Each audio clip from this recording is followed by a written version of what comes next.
Hello दोस्तों, स्वागत है आपका सुपर एनिमे एक्सप्लेन चैनल पर। 13 दिन हो चुके हैं लेकिन अब रेगुलर कंफर्म है, नहीं आई तो फिर माफ़ कर देना।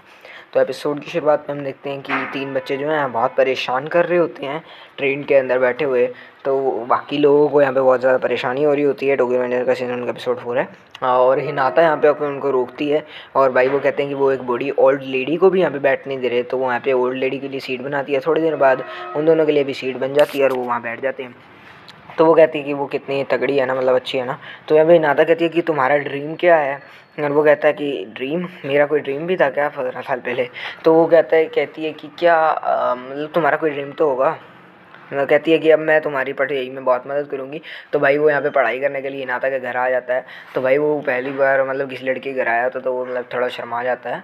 तो यहाँ पे वो कहती है कि मैं तुम्हारी पढ़ाई में बहुत मदद करूँगी। मेरे मतलब तुम्हें नारुतो को बचाने के लिए बहुत बहुत शुक्रिया उन लड़कों से। हम कहते हैं कि हमारे पिताजी मतलब पहले से ही नहीं थे और वो हमें ज़्यादा टाइम नहीं दे पाते क्योंकि वो पुलिसमैन है। वो कहते हैं कि इसलिए शायद नारुतो बाद में जाके पुलिसमैन बनता है। वो कहती है कि ये तुम क्या कह रहे हो, वो तो मतलब बनता ही नहीं ना वो, मतलब कि ये तो अभी 12 साल पहले फ्यूचर कैसे डिसाइड करे। तो वहाँ पे वो उसकी मॉम आती है वो जो कुछ लेके। वो कहती है कि ये तुम्हारा BF है क्या। और वो यहाँ पे वो कहती है कि पहली बार तुम किसी लड़के को लेके आए तो वहाँ भाग देती है। उसके बाद भाई यहाँ पे वो नारुतो का हाथ पकड़ लेता है गलती से। और भाई यहाँ पे फायर क्रैकर्स चल रहे होते हैं। तो वो कहता है कि अब मतलब वो बाद में तो उससे मिल नहीं पाएगा और उसकी डेथ हो जाएगी मतलब हिनाता की। तो उसको यहाँ पे अभी उसका हाथ पकड़ लेना चाहिए। तो भाई वो उसका हाथ पकड़ने जाता है तो वो हाथ भाई हिनाता का नहीं, भाई उसके भाई नारुतो का होता है। तो इतने में ही भाई वो यहाँ पे ट्रिगर दब जाता है और भाई वो यहाँ पे अपने प्रेजेंट लास्ट में आ जाता है। तो भाई नारुतो को यहाँ देख के हो जाता है। वो कहते हैं कि तो यार ये तो बहुत ही गलत हो गया, मैंने तुम्हारा हाथ क्यों पकड़ लिया। तो वो कहते हैं कि हाँ असल में ये हुआ है, मतलब कि उसे भी पता लग गया कि उसके साथ कैसे होता है उसकी लाइफ। वो कहती है कि तुमने यहाँ पे सानों को मारा है नहीं। वो कहते कि तुम्हारे पास्ट के अंदर लाइफ ऐसे चलती है, मतलब कि एक हफ्ता जब यहाँ पे बीत जाता है तो वहाँ पे भी एक हफ्ता बीत जाता है और तुम उसी डेट के मतलब जाते हो जहाँ पे उसी डेट पे वापस आ जाते हो, उसी डेट पे तुम्हारा सब कुछ चल रहा है। वो कहते कि तुमने सानो, तो वो कहता है बहुत अच्छा है। वो कहता है कि सानो को तुमने मारा नहीं, सानो और टोक्यो डोमान गैंग यहाँ पे सारे इकट्ठे मिल के मतलब चला रहे हैं। तो उसके बाद वो यहाँ पे हैरान हो जाता है कि वो क्या कह रहा है मतलब इस बात पे। तो यहाँ पे हमें सीन दिखाया जाता है नारुतो का। वो कहता है कि तुम्हें मुझे आकुन का नंबर देना होगा। वो कहता है कि आकुन आकुन तो मेरा बहुत अच्छा दोस्त है, वो ऐसा कुछ नहीं कर सकता। वो कहता है कि आकुन ने यहाँ पे मतलब जो हमारे एक और बंदा होता है वो उसके यहाँ पे पीठ में छुरा घोंप देता है। वो कहता है कि आकुन है मतलब कि ये मतलब कि वो कहता है कि आकुन तो हो ही नहीं सकता क्योंकि उसने 16 साल की उम्र में उसके यहाँ पे पेट में यहाँ पे चाकू घोंप दिया था और उसके बाद उसको जेल हो गई थी। वो यहाँ पे उसने उससे बात तो की थी पर उसने मारा नहीं था उससे। वो कहता है कि तुमने यहाँ पे सानों को मारा क्यों नहीं, भाई वो वही बात कर रही होती है। वो कहता है कि मुझे उसका नंबर चाहिए।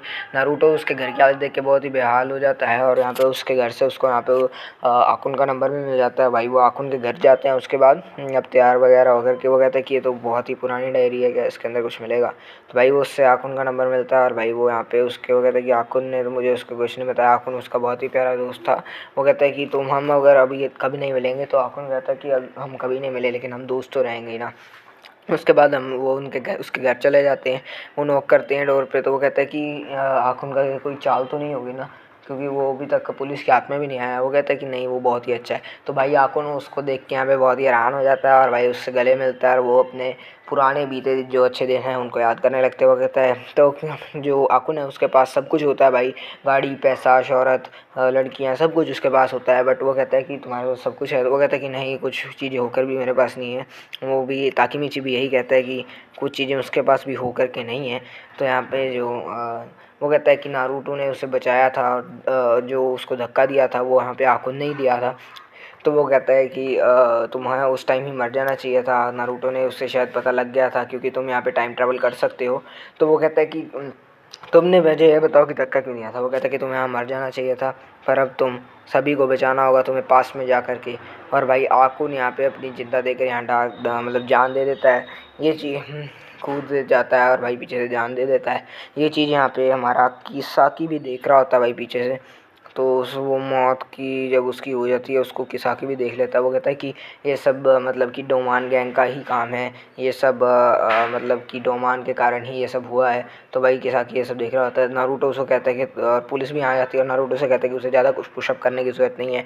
वो कहता है कि मैं सबका बदला लूँगा, सभी को बचाऊँगा, हिनाता को, डोमान को, सानो को भी बचाऊँगा और साथ साथ आकुन को भी बचाऊँगा। एपिसोड एंड हो जाता है। वीडियो को लाइक कर दें, चैनल को सब्सक्राइब।